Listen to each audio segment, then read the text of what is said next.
जो हमारे सामने होता है हम उसे प्रत्यक्ष कहते हैं। जो पीछे रहकर काम करता है वह परोक्ष होता है। भाव और चित्त ये दोनों हमारे लिए परोक्ष हैं, सामने नहीं आते। मन हमारे लिए प्रत्यक्ष है, इसलिए मन पर ज्यादा चिंतन किया गया। मन को बहुत लोग जानते हैं और ध्यान के क्षेत्र में भी मन पर बहु विचार करते हैं। भाव और चित्त पर कम विचार हुआ है। महर्षि पतंजलि ने मन को महत्व नहीं दिया। उनका योग सूत्र शुरू होता है चित्त वृत्ति निरोधो योगे, चित्त की वृत्तियों का निरोध करना। चित्त हमारी भीतर की चेतना है जो मन के ज्ञानात्मक पक्ष का संचालन करती है। मन के दो पक्ष हैं, एक ज्ञानात्मक और एक भावात्मक। जो उसका ज्ञानात्मक पक्ष है उसका संचालन चित्त के द्वारा होता है, और जो उसका क्रियात्मक पक्ष है उसका संचालन भाव के द्वारा होता है। मन दो का प्रतिनिधित्व कर रहा है, चित्त का और भाव का।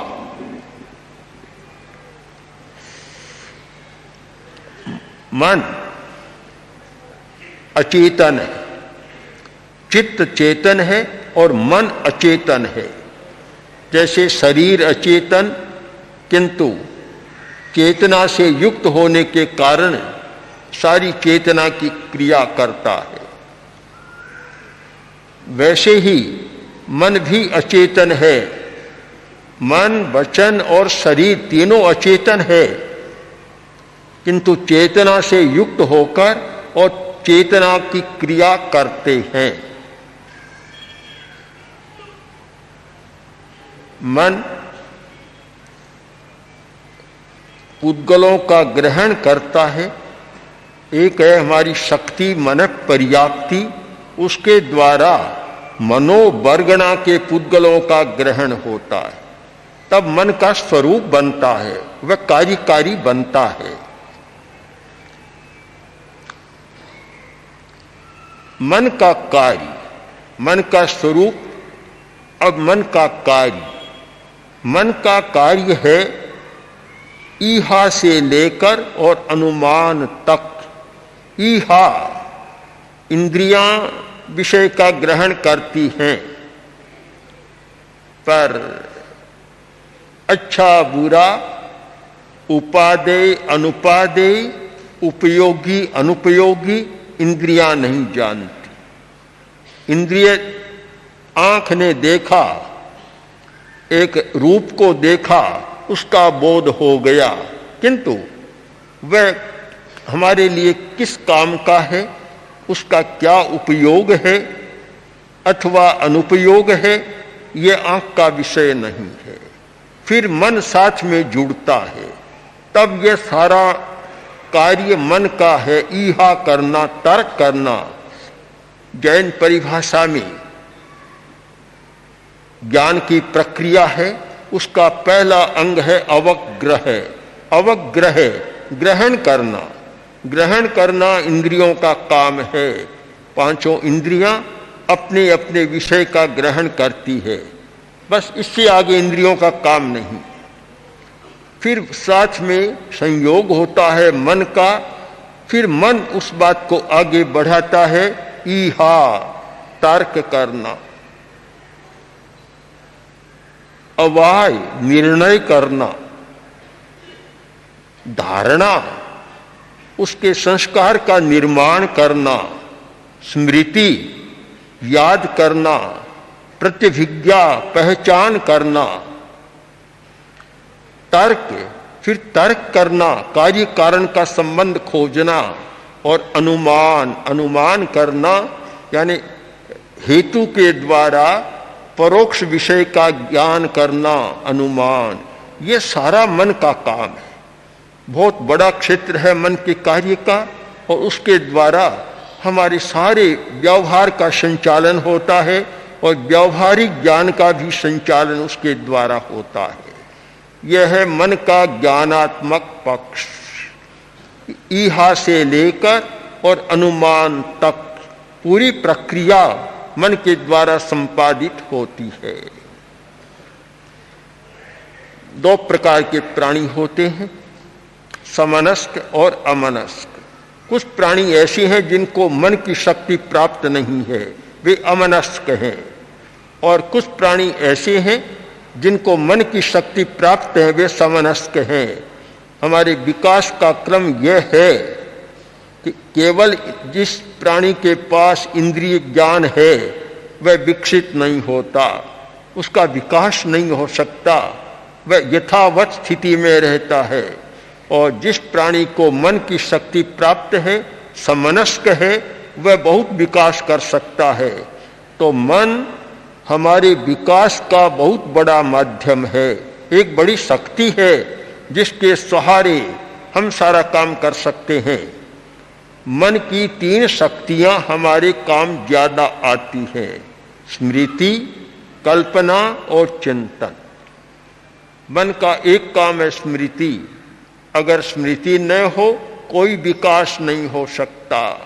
विकास का सबसे बड़ा साधन है स्मृति। याद, आदमी को याद रहता है और स्मृति के कारण अतीत के साथ हमारा संपर्क रहता है। स्मृति अगर न हो तो हमारे लिए अतीत कुछ होता ही नहीं। एक व्यक्ति घर से चला, यहाँ पहुंचा, अब उसको याद नहीं है कि मुझे कहाँ जाना है, कहाँ जाना है, मेरा घर कौन सा है, कुछ पता नहीं लगता। स्मृति के बिना कैसे हो सकता है? स्मृति बहुत आवश्यक है। कहा जाता है कि आइंस्टीन यात्रा कर रहे थे, रेल की यात्रा, टीटी आया, चेक कर रहा था टिकटों का। आइंस्टीन के पास आया, पहचान लिया कि ये वह महान वैज्ञानिक आइंस्टीन है, तो टिकट खोजा, मिला नहीं। बहुत खोजा, नहीं मिला, परेशान हो गई। तब वह टीटी बोला, महाशय मैं जानता हूं कि आप बिना टिकट रेल यात्रा कभी नहीं करेंगे, नहीं मिला तो आप परेशान में तो कोई आवश्यकता नहीं है, आप पर मुझे भरोसा है, आप ऐसा करेंगे नहीं। तब आइंस्टीन ने कहा, तुझे तो भरोसा है पर मुझे भरोसा नहीं है। क्या? कि मुझे याद नहीं है कि मुझे कहाँ उतरना है, टिकट के बिना काम कैसे चलेगा। स्मृति के बिना सारी व्यवस्था गड़बड़ा जाती है। स्मृति हमारी बहुत बड़ी शक्ति है। मन की एक शक्ति है स्मृति, मन की दूसरी शक्ति या उसका दूसरा कार्य कल्पना करना। सारा विकास हुआ है कल्पना के माध्यम से हुआ है। मकान बनाया, पहले कल्पना की तब मकान बन गया। कल्पना न करें, सारी सामग्री इकट्ठी कर ली, जितना रॉ मटेरियल चाहिए सारा इकट्ठा कर लिया, इंजीनियर भी आ गया और मजदूर भी आ गए, पर कोई कल्पना ही नहीं है, क्या करेंगे? सबसे पहले कल्पना। इसलिए आर्किटेक्टर का काम पहला है, वह एक कल्पना करता है, नक्शा बनाता है और फिर मकान उस पर खड़ा होता है। हम भी कोई भी काम करते हैं पहले कल्पना करते हैं और कल्पना के द्वारा फिर विकास होता है। मानवीय विकास का बहुत बड़ा माध्यम है कल्पना। तो कल्पना करता है और कल्पना के बाद में फिर उसका निर्माण होता है। इसीलिए उपनिषद में कहा गया, बहुत सुंदर एक बात कही गई कि संकल्पजा सृष्टि। सृष्टि का निर्माण किससे हुआ? संकल्प से हुआ, कल्पना से हुआ। पहले कल्पना की और फिर सृष्टि का निर्माण हुआ। तो कल्पना एक बड़ी शक्ति है, मन का कार्य है कल्पना। और तीसरा मन का कार्य है चिंतन। चिंतन सारा विचार करना। चिंत्यम विचार्यम ऊह्यम च। चिंतन, विचार और ऊह करना, तर्क वितर्क करना, चिंतन करना सबसे बड़ी शक्ति है। हमारा जितना व्यावहारिक जगत का विकास हुआ है उसमें चिंतन का बहुत बड़ा भाग है। तो मन के ये 3 कार्य। अब प्रश्न है हमारे सामने मानसिक स्वास्थ्य का। मानसिक स्वास्थ्य, उस पर काफी ध्यान देना जरूरी है। स्मृति, कल्पना और चिंतन, हम चिंतन से चलें। यदि हमारा चिंतन विधायक है तो मन अनुग्रह करेगा, उपकार करेगा, और चिंतन विधायक नहीं है तो उपघात करेगा। 2 प्रसिद्ध शब्द है आगम साहित्य के, अनुग्रह और उपघात। यहां बहुत सूक्ष्म बात पर ध्यान देना जरूरी है कि जब व्यक्ति नकारात्मक चिंतन करता है उस समय मनोवर्गणा के पुद्गल, अनिष्ट पुद्गल ग्रहण किए जाते हैं। खराब पुद्गलों का ग्रहण होता है और वे पुद्गल शरीर में बीमारी पैदा करते हैं, उपघात करते हैं। नंदी सूत्र में, उसकी टीका में आचार्य मलयगिरी ने बहुत सुंदर उल्लेख किया कि हृदय का उपघात यानी हृदय का रोग होता है। इसका कारण क्या है? एक कारण उन्होंने बतलाया कि वह अनिष्ट पुद्गलों का ग्रहण होता है बुरे विचारों के द्वारा, बुरी कल्पना के द्वारा। जो अनिष्ट पुद्गलों का ग्रहण होता है मनोवर्गणा के पुद्गलों का, और वे पुद्गल हृदय को हानि पहुंचाते। हृदय रोग बहुत बढ़ रहा है आज और विश्व की भारी समस्या है, हिंदुस्तान की भी बहुत बड़ी समस्या है। हृदय रोग पर विचार करते समय केवल ब्लड प्रेशर, खान पान पर ही विचार सीमित न करें, किंतु इस पर भी विचार करें कि हमारे नकारात्मक भाव, हमारा नेगेटिव एटीट्यूड, नेगेटिव थिंकिंग, वह भी हृदय रोग का प्रमुख कारण है। इस बात को ध्यान में रखना चाहिए। मन का दूसरा रूप अनुग्रह है। यदि हमारा विधायक विचार होता है और मनोवर्गणा के अच्छे पुद्गलों का ग्रहण होता है तो वह रोग को मिटाने वाली होती, अनुग्रह कारक होती है। उसका अनुग्रह होता है, उपकार होता है, और हम बहुत सारी समस्याओं को सुलझा सकते हैं।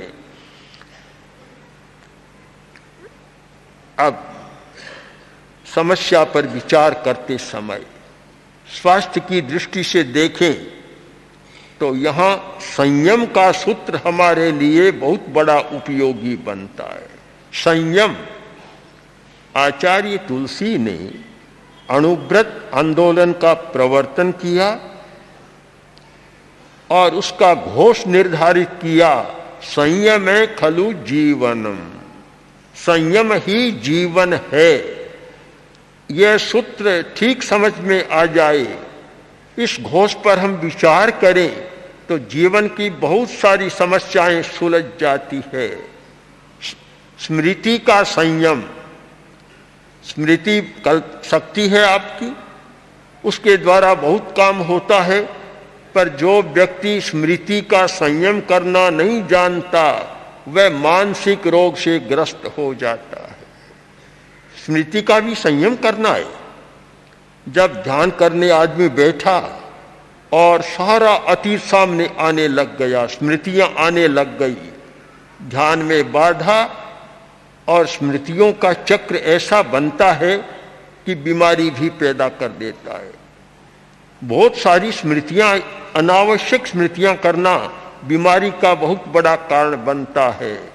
स्मृति का उपयोग आप जितनी आवश्यक उतनी स्मृति, अनावश्यक स्मृति नहीं। अनावश्यक स्मृति कल्पना और समस्याएं पैदा करती है। एक बुढ़िया रुई काटती थी, पूनी बनाती, रुई काट कर चरखा चलाती, रुई काटती। एक दिन समुद्र के किनारे चली गई। वहां जहाज खड़े थे। बुढ़िया ने पूछा, जहाज में क्या है? जहाज में क्या है? कि रुई की गांठें आई है, विदेश से रुई की गांठें।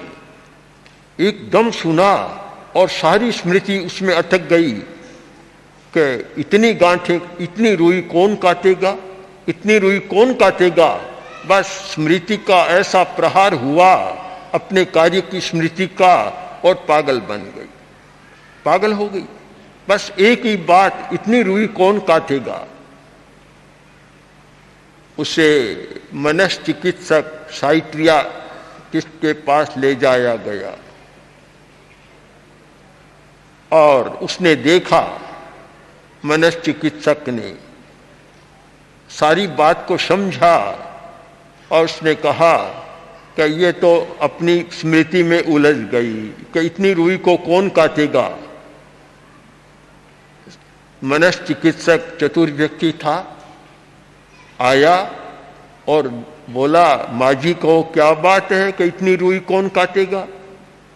उसने कहा, आपको पता नहीं है माजी, आपको पता नहीं है, बस सारी रुई तो जल गई। कि जल गई, बुढ़िया ठीक हो गई। बस स्मृति भी समस्या पैदा करती है, मानसिक बीमारी को पैदा करती है।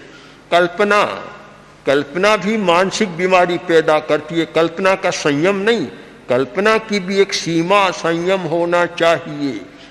जो अगर संयम नहीं, सीमा नहीं, तो कल्पना तो भारी समस्या पैदा करती है। अगर हम ध्यान दें तो दुनिया में जितनी लड़ाइयाँ होती है, जितने युद्ध भी होते हैं, उनके पीछे कल्पना का बहुत बड़ा हाथ है। कल्पना से मानसिक बीमारी पैदा होती है और कल्पना से लड़ाइयाँ भी होती है, वह भी मानसिक बीमारी से पैदा होती है। एक कल्पना की, कल्पना ही कल्पना से हो गया वैसा। एक आदमी ने कहा, दोनों किसान थे, एक बोला कि भैया मैं भैंस लाना चाहता हूं, भैंस खरीदूंगा, भैंस लाऊंगा। दूसरा बोला कि कहाँ चरेगी, भैंस किस खेत में जाकर चारा करेगी, चरेगी। कि तुम्हारे खेत में, ये सामने जो है यहाँ आएगी। कि मेरे खेत में आएगी, मेरे खेत में आएगी तो लाठी से मार मार के चूरा कर दूंगा। मैं बोला कैसे कर देगा, कैसे कर देगा। कि देखो ये मेरी भैंस का ये खेत, अब भैंस और खेत, न तो खेत है वहाँ न कोई भैंस है। कल्पना से ऐसा हुआ कि लाठियां उठ गई, दोनों लड़ पड़े और लोग इकट्ठे हो गए। कल्पना से न जाने कितना कितना होता है। अगर हम कल्पना का संयम करना न जाने, अच्छा नहीं होता। हमें स्मृति का संयम भी करना है, कल्पना का संयम भी करना है। ध्यान में ज्यादा बाधा किस बात की आती है? जब आदमी ध्यान में बैठता है और कहता है कि मन टिकता नहीं, एकाग्रता होती नहीं, बाधा किस बात की? ध्यान से देखें, स्मृति बाधा डालती है, अनावश्यक स्मृति। उस समय आपको स्मृति करना कोई आवश्यक नहीं है, पर सारी अतीत की बातें याद आने लग जाती है। या फिर कल्पना बाधा डालती है, मन से कल्पनाएं शुरू हो जाती है और कल्पना का चक्र चलता है, हमारी एकाग्रता में बाधा डालती है। और अति स्मृति और अति कल्पना मन को भी बीमार बनाती है। मन की तीसरी शक्ति है चिंतन, चिंतन करना। चिंतन की भी सीमा होनी चाहिए। सीमा, दिन भर चिंतन करना जरूरी नहीं है। आदमी को खाली रहना चाहिए। खाली रहना बहुत बड़ी कला है, जीने की कला है, ध्यान की कला है, साधना की कला है। खाली रहना सीखें। कोई दुकानदार था, कोई सन्यासी आ गया और बोला भी क्या करते हो, कि घी है, गल्ला का काम आदि बहुत सारी बातें बेचता हूं, कहाँ है दिखाओ। तो दिखाने लगा, इसमें घी है, इसमें तेल है, इसमें मसाला है, दिखाता गया। आगे जाते हुए एक पीपा आया जो खाली था, कि इसमें क्या है, कि इसमें भगवान। उसने कहा इस बात को पकड़ लो, खाली है दिमाग तो भगवान आएगा, दिमाग भरा हुआ है तो कूड़ा करकट आएगा तुम्हारे दिमाग में। खाली रहना बहुत बड़ी कला है। जब श्वास प्रेक्षा का प्रयोग करते हैं उस समय दिमाग खाली रहे, केवल श्वास को देखें। और दिमाग को खाली रखने के लिए एक अच्छा प्रयोग है श्वास का संयम, कुंभक। जब आदमी कुंभक करता है दिमाग बिल्कुल खाली हो जाता है। कुंभक के समय न कोई विचार, न कोई स्मृति और न कोई कल्पना, कुछ भी नहीं होता, दिमाग खाली होता है। इसीलिए साधना के क्षेत्र में या ध्यान की साधना के लिए श्वास संयम यानी कुंभक का बहुत ज्यादा महत्व है। कुंभक सबसे आगे की बात है। जो व्यक्ति कुंभक की साधना, श्वास संयम की साधना कर लेता है वह काफी आगे बढ़ जाता है साधना के क्षेत्र में। तो दिमाग खाली रहता है। जब तक दिमाग में स्मृति, कल्पना और विचार का चक्र चलता रहेगा, आपकी अतीन्द्रिय चेतना का विकास हो नहीं सकता और भीतर की शक्तियों भी जाग नहीं सकती। जब स्मृति भी नहीं, कल्पना भी नहीं और चिंतन नहीं, ये स्थूल बातें नहीं है, तो उस समय सूक्ष्म शक्ति को प्रकट होने का मौका मिलता है। इस सच्चाई को हमें समझ लेना चाहिए। तो चिंतन का भी संयम, निरंतर चिंतन न चले। एक आदमी समझदार और एक आदमी पागल है। पागल, दोनों में अंतर क्या है? अगर शास्त्रीय दृष्टि से विचार करें तो जो व्यक्ति विचार पर नियंत्रण कर लेता है, विचार के प्रवाह को रोक देता है, वह समझदार। जो जिसने एक विचार पकड़ लिया उसको रोक नहीं सकता, वही पागल है। बस एक ही विचार में उलझ गया, पागल है, पागल हो गया वह। तो हम संयम के अर्थ को समझने का प्रयत्न करें कि मन का जो कार्य है, मन की जो शक्तियां हैं, उसके साथ हमें संयम का प्रयोग करना है। अति चिंतन नहीं, अति कल्पना नहीं और अति स्मृति नहीं, तीनों का संयम। मन दोहरा दायित्व निभा रहा, भाव जगत का दायित्व भी निभा रहा है और बाहर की परिस्थितियों का दायित्व भी निभा रहा है। मन पर ही बाहरी परिस्थितियों का प्रभाव पड़ता है और भीतर के प्रवाह जो आ रहे हैं भाव की जगत के, उनका प्रभाव भी मन पर पड़ता है। बेचारे मन को दोनों ओर का भार ढोना पड़ता है। जब जब मोहनीय कर्म का प्रभाव आता है, मन विक्षिप्त हो जाता है। मन की कई अवस्थाएं बतलाई गई हैं। विक्षिप्त अवस्था भी है, मूढ़ अवस्था भी है, यातायात अवस्था भी है।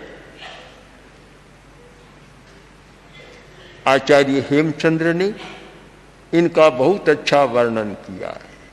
आचार्य तुलसी ने मनोनुशासनम में इन अवस्थाओं का बहुत सुंदर प्रतिपादन किया है। हमारे लिए पठनीय है वे सारे ग्रंथ कि जिससे हम मन की अवस्थाओं को समझ सके। मन विक्षिप्त हो जाता है, यानी अति चंचल, पागलपन की सीमा तक भी चला जाता है, विक्षेप हो जाता है। क्योंकि भीतर का प्रवाह जो मोहनीय कर्म वे भाव को स्पंदित करते हैं, और वे स्पंदन मन को प्रभावित कर देते हैं। इसलिए मन भटकने लग जाता है। मन का भटकाव सारा क्यों होता है?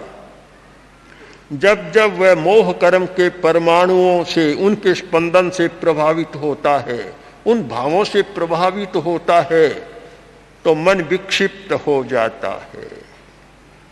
इसीलिए साधना करने वाले व्यक्ति के लिए या अध्यात्म की दिशा में जाने वाले व्यक्ति के लिए आवश्यक है कि मोह का जो चक्र व्यूह है उससे बाहर रहे, भीतर न जाए, उससे बाहर निकलने का प्रयत्न करे, तो फिर विक्षेप कम होगा। और बाहर से इंद्रियों के जो प्रदत्त हैं, इंद्रियों के द्वारा जो विषय ग्रहण किए जाते हैं, वे भी मन को लुभाते हैं, कभी प्रियता पैदा करते हैं, कभी अप्रियता पैदा करते हैं। एक बात पर और ध्यान दें कि ध्यान केवल अच्छा ही नहीं होता। यह जैन साधना पद्धति का एक विशेष अनुदान है कि ध्यान के भी दो प्रकार कर दिए, आर्त रौद्र ध्यान और धर्म शुक्ल ध्यान। एक कोटि का ध्यान है आर्त रौद्र ध्यान। ध्यान तो है, एकाग्रता है, पर वह अच्छा नहीं है। और धर्म ध्यान और शुक्ल ध्यान ये हमारे लिए हितकर है और साधना को आगे बढ़ाने वाले हैं। ध्यान का इस प्रकार का सुंदर विश्लेषण यह आगम साहित्य में मिलता है। आर्त ध्यान यानी प्रिय वस्तु का वियोग हो गया, अप्रिय वस्तु का संयोग हो गया, आर्त ध्यान हो जाता है। एकाग्रता तो बहुत बढ़ती है।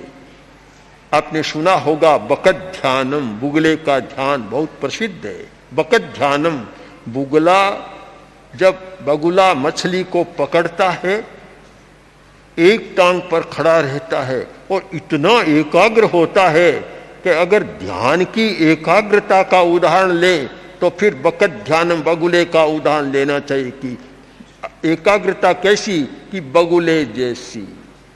तो फिर खराब क्यों? आलंबन अच्छा नहीं है। एकाग्रता तो है पर आलंबन अच्छा नहीं है। केवल मछली को पकड़ने के लिए एकाग्रता है। हमें केवल एकाग्रता को ही अच्छा नहीं मानना है। एकाग्रता आलंबन दोनों के साथ बात पर विचार करें कि आलंबन भी अच्छा तो एकाग्रता अच्छी हो जाएगी, और आलंबन अच्छा नहीं है तो एकाग्रता भी अच्छी नहीं होगी।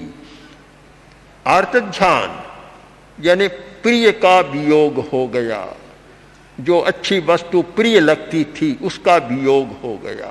चाहे किसी व्यक्ति का, प्रिय व्यक्ति का वियोग या प्रिय वस्तु का वियोग हो गया, उस समय भी एकाग्रता बहुत गहरी होती है, पर वह एकाग्रता ध्यान आर्त ध्यान है और बीमारी पैदा करने वाली है। आयुर्वेद के महान आचार्य चरक, हिंदुस्तान में आयुर्वेद की पद्धति बहुत महत्वपूर्ण पद्धति रही है और आज भी उसका बड़ा महत्व है। वैज्ञानिक दृष्टि से विचार करें तो आयुर्वेद का कोई कम महत्व नहीं है। आज भी उसमें विशिष्टता क्षमता है। तो उसके महान आचार्य चरक ने लिखा है कि इष्टा लाभात अनिष्ट लाभात मानसो रोग। मन का रोग पैदा होता उसके दो कारण हैं। इष्ट वस्तु का तो अलाभ हो गया, मिली नहीं। आदमी चाहता है मुझे ये मिल जाए किंतु वह मिली नहीं, और अनिष्ट वस्तु को नहीं चाहता वह मिल गई। इस स्थिति में मानस रोग पैदा होता है। मानसिक रोग के पैदा होने का एक महत्वपूर्ण कारण महर्षि चरक ने बतलाया। अब आप आगम साहित्य के बाद से तुलना करें कि आर्त ध्यान क्या है कि प्रिय वस्तु का वियोग हो गया। प्रिय वस्तु थी पास में पर खो गई, वियोग हो गया, चली गई, या प्रिय व्यक्ति मर गया, उस समय में आर्त ध्यान पैदा होता है। अथवा अप्रिय संयोग, अप्रिय का संयोग हो गया, जिसे वह नहीं चाहता और वह उसे मिल गया। अप्रिय नौकर मिल गया, अप्रिय साझीदार मिल गया, अप्रिय कोई वस्तु मिल गई। उस समय मन की स्थिति बड़ी विचित्र बन जाती है। तो प्रिय का वियोग और अप्रिय का संयोग आर्त ध्यान, हम आगम की भाषा में कह सकते हैं कि मानसिक रोग पैदा होने का एक प्रमुख कारण है आर्त ध्यान। ध्यान के द्वारा रोग का नाश होता है। यदि धर्म ध्यान है तो हमारा स्वास्थ्य अच्छा रहेगा, आर्त ध्यान है तो स्वास्थ्य बिगड़ जाएगा। स्वास्थ्य के बिगड़ने का एक प्रमुख कारण है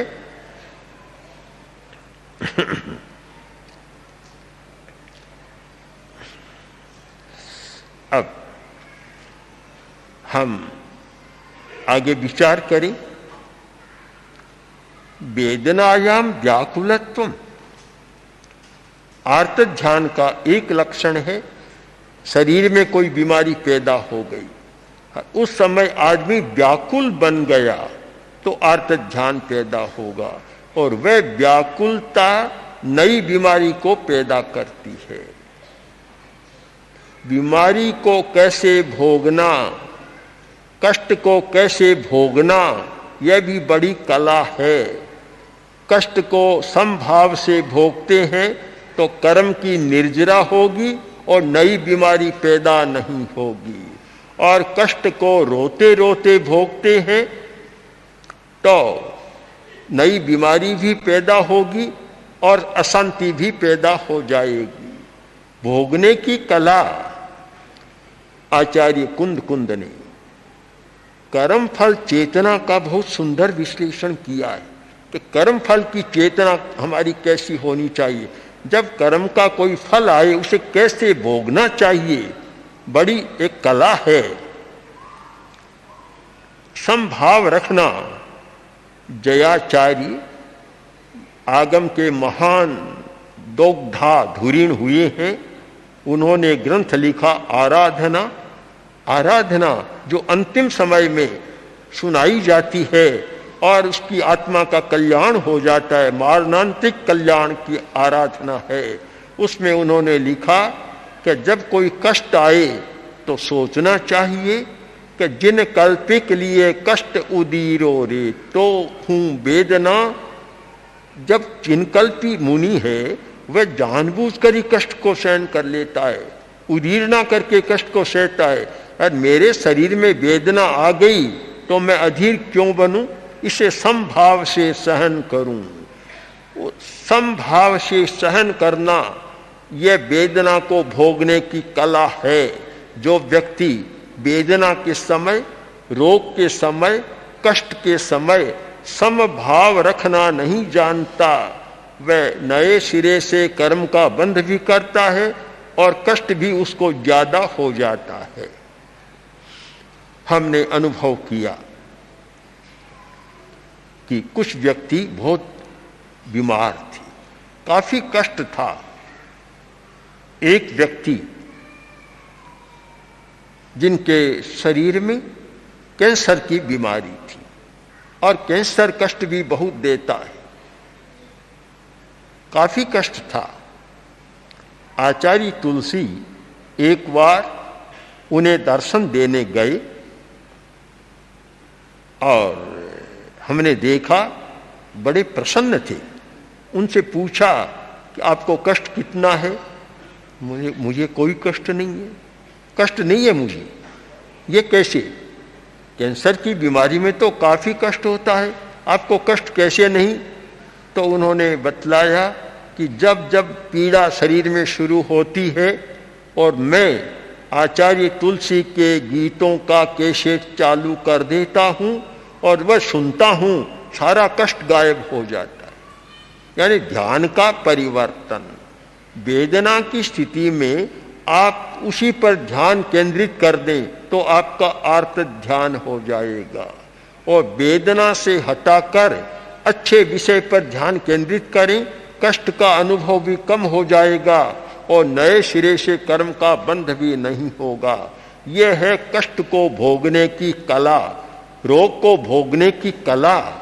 अगर रोग को भोगने की कला आ जाए तो आदमी रोग को भी दूर कर सकता है। प्रेक्षा ध्यान के शिविर में एक प्रसंग था। उस प्रसंग में मैंने चर्चा की थी कि बुढ़ापे के साथ मैत्री करो, रोग के साथ मैत्री करो और मृत्यु के साथ मैत्री करो।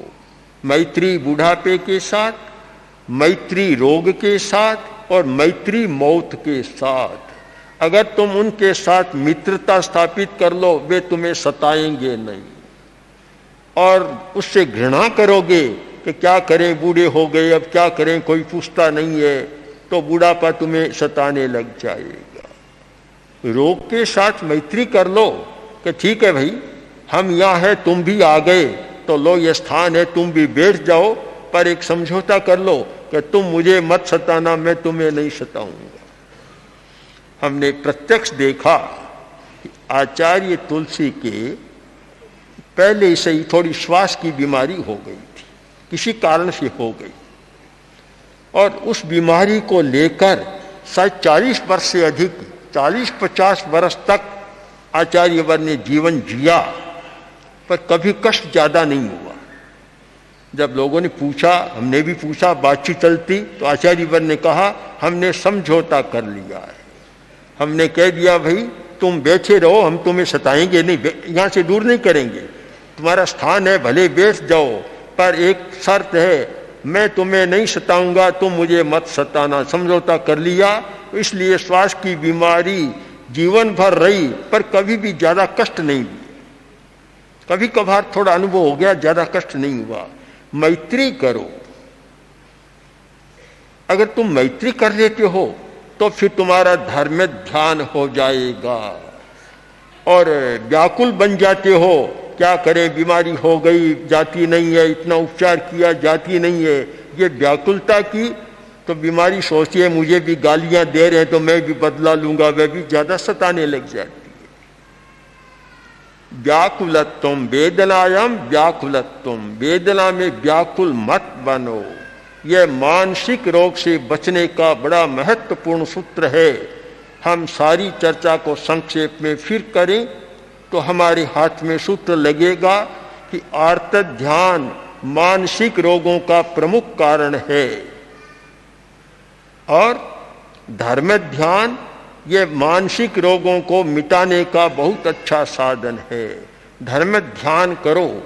धर्म का ध्यान एकाग्रता, एकाग्रता सत्य को जानने के लिए करो, एकाग्रता यथार्थ को जानने के लिए करो, वस्तु स्थिति को जानने के लिए, और सत्य की शोध में एकाग्रता करो, तुम्हारी बीमारियां भी गायब हो जाएगी। मानसिक रोग का आंतरिक कारण काम, क्रोध, भय आदि, जिनका वर्णन आगम साहित्य में भी मिलता है और आयुर्वेद के साहित्य में भी मिलता है और मेडिकल साइंस में भी ये बात उल्लिखित है। सर्वत्र हमें मिलती आंतरिक कारण। काम, क्रोध और भय ये भाव हैं। भाव, इनकी भी मात्रा बढ़ती है तो मानसिक रोग पैदा होता है। काम का उद्वेग ज्यादा हो गया। वैसे काम सामान्यतः आदमी में होता है, पर आवेग उसका अतिरिक्त हो गया तो मानसिक बीमारी पैदा हो जाएगी। क्रोध भी ज्यादा हो गया, सीमा से अधिक क्रोध हो गया तो मानसिक बीमारी पैदा हो जाएगी। हमारे मस्तिष्क में एक व्यवस्था है, दो प्रकार की प्रणालियां हैं, एक उत्तेजना देने वाली प्रणाली और एक शांत करने वाली प्रणाली। हमारे दोनों विद्यमान है मस्तिष्क में। हम उसे आगम की भाषा में कह सकते हैं, एक औदैहिक भाव की प्रणाली और एक सायोपशमिक भाव की प्रणाली। ये दोनों प्रणालियां मनोविज्ञान द्वारा और मस्तिष्क विद्या द्वारा सम्मत है। क्रोध आता है तो जो क्रोध के सूत्र बने हुए हैं, जो कनेक्शन ऐसे बने हुए हैं क्रोध के, क्रोध पैदा होता है, प्रकोष्ठ बना हुआ है, तो दूसरा प्रकोष्ठ है कि इतना क्रोध मत करो, अभी इतना मत करो, उसको रोकता है। न रोके तो पता नहीं आदमी कहाँ चला जाए, कि इतना क्रोध करोगे तो तुम बीमार पड़ जाओगे। तो अति क्रोध मानसिक बीमारी पैदा करता है, शरीर की बीमारी भी पैदा करता है और मानसिक बीमारी भी पैदा करता है। शोक, अति शोक हो गया, कोई वियोग हुआ, शोक हो गया, अति हो गया तो मानसिक बीमारी पैदा हो जाती है।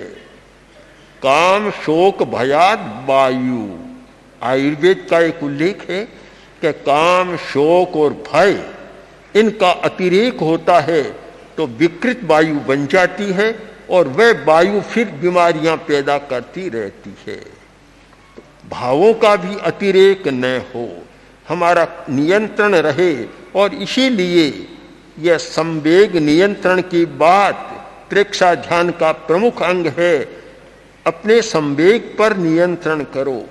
केवल ध्यान करना, अच्छा लगना कि ध्यान बहुत अच्छा लग रहा है, शांति मिल रही है, मैं मानता हूं ये ध्यान का कोई बहुत बड़ा फल नहीं है, इसमें नहीं उलझना चाहिए।